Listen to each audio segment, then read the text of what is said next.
breaking news coming in. The Israeli military says it has killed Iran's top military commander, Ali Shadmani, calling him the closest figure to Supreme Leader Ayatollah Ali Khamenei. In a statement, the Israeli military said, I'm quoting them here, following a sudden opportunity overnight, the Israeli Air Force struck a staffed command center in the heart of Tehran and eliminated Ali Shadmani, the wartime chief of staff, the most senior military commander, and the closest figure to Iranian Supreme Leader Ali Khamenei.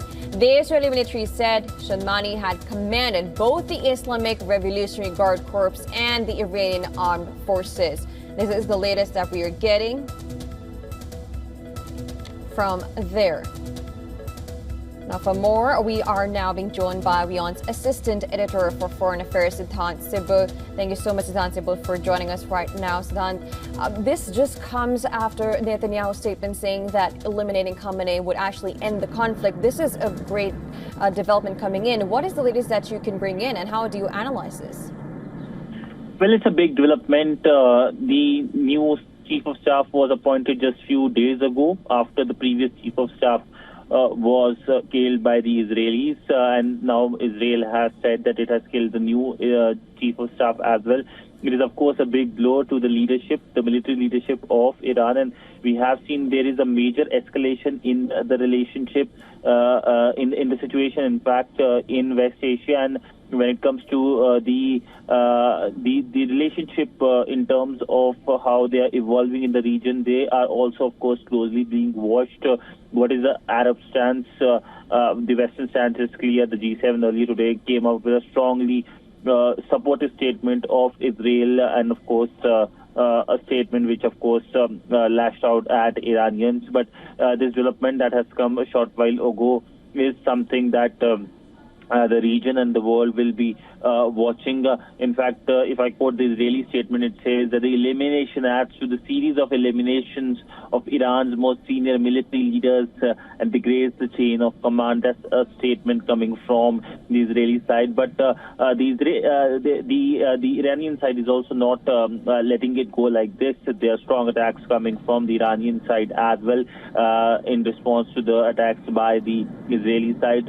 So it looks like a cycle of retaliation that is continuing. How much it will spiral is the big question. The U.S. President Donald Trump, of course, has left G7. He's cut short his G7 visit, while the White House said it's because of the situation in West Asia.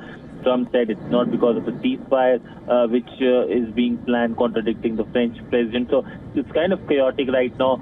Exactly, nobody knows where the situation is heading towards. But one thing is for sure, that the situation is quite tense, and it looks like this is a situation that is going to have a major impact, not only in the region, but across the world.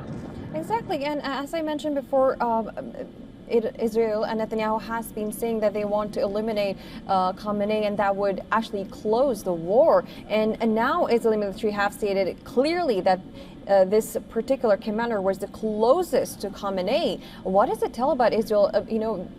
Is it actually going towards Khamenei? Do you think that would be their end goal? Well, one really can't really say what's the end goal and objective, but will the objective be a regime change is something that only Israelis can answer. But one thing is for sure, that first, it's going to have global repercussion, whether it's the energy prices, whether it's the maritime trade route, whether it is, of course, for India, its large community. India earlier today issued a statement saying its nationals should leave Tehran, and there are evacuation efforts going on. In fact, a short while ago, many Indians, approximately over 100 Indians, so mostly students, 90 of them are Kashmiri students, crossed into Armenia from Israel, facilitated by the Indian mission in Tehran, and from there they will be brought back to India. All right, Siddhant, of course, this is a major development. Thank you so much for joining us and giving it the latest.